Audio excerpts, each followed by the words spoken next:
लता मंगेशकर का निधन। 92 साल की उम्र में स्वर कोकिला ने ली आखिरी सांसें। लता मंगेशकर के गले में मां सरस्वती विराजती थी, लेकिन फिर भी इंडस्ट्री में अपनी जगह बनाने के लिए लता दीदी ने बहुत मेहनत की, क्योंकि शुरुआत में लता मंगेशकर को ज्यादा काम नहीं मिलता था। कई बार लता दीदी की आवाज को बहुत पतली कहकर रिजेक्ट कर दिया जाता था, लेकिन अपनी मेहनत से लता मंगेशकर ने इंडियन म्यूजिक इंडस्ट्री में कई कीर्तिमान स्थापित किए।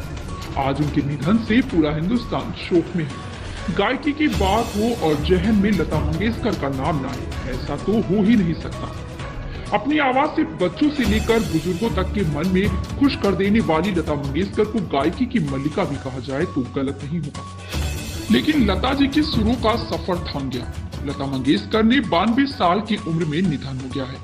लता दीदी के निधन की खबर से समूचा देश शोक की लहर में डूब गया है। पिछले कुछ दिनों से लता दीदी की तबीयत ठीक नहीं थी। देश भर से लोग उनके स्वास्थ्य के लिए प्रार्थना कर रहे थे।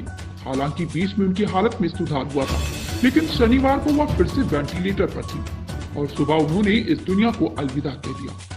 लता मंगेशकर के जाने से ऐसा लग रहा है कि मानो संगीत जगत में खामोशी सी छा गई है। लता मंगेशकर भले ही हमारे बीच नहीं है, लेकिन उनकी स्वर्णिम विरासत देश की अनमोल धरोहर है, जिसे सहेज कर रखना और आगे बढ़ाना अब म्यूजिक इंडस्ट्री का दायित्व है। स्वर कोकिला के सफर के बारे में जिन्होंने अपने पूरे जीवन को संगीत के लिए समर्पित कर दिया। लता दीदी का जन्म 28 सितंबर 1929 को मध्य प्रदेश के इंदौर में हुआ था।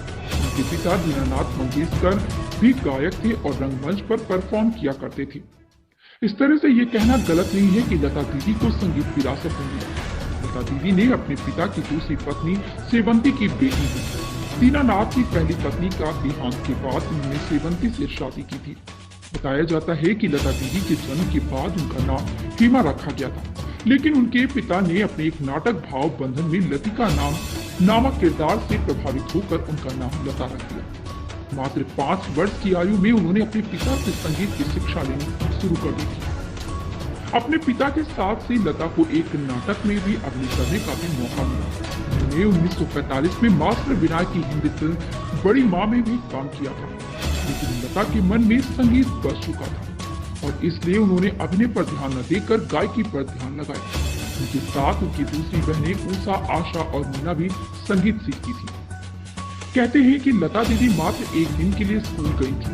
वह स्कूल गई तो अपने साथ अपनी बहन आशा को ले गई और फिर स्कूल में बच्चों को गाना सिखाने लगी। शिक्षकों ने उन्हें ऐसा करने से रोक दिया और कहा कि वह अपनी बहन को भी स्कूल नहीं ला सकती। इसके बावजूद वह दोबारा स्कूल नहीं गई। साल 1942 में लता दीदी मात्र 13 साल की थी जब उनके सिर से उनके पिता का साया उठ गया। घर की सबसे बड़ी होने के नाते उन्होंने पिता की सभी जिम्मेदारियां अपने घर ले ली।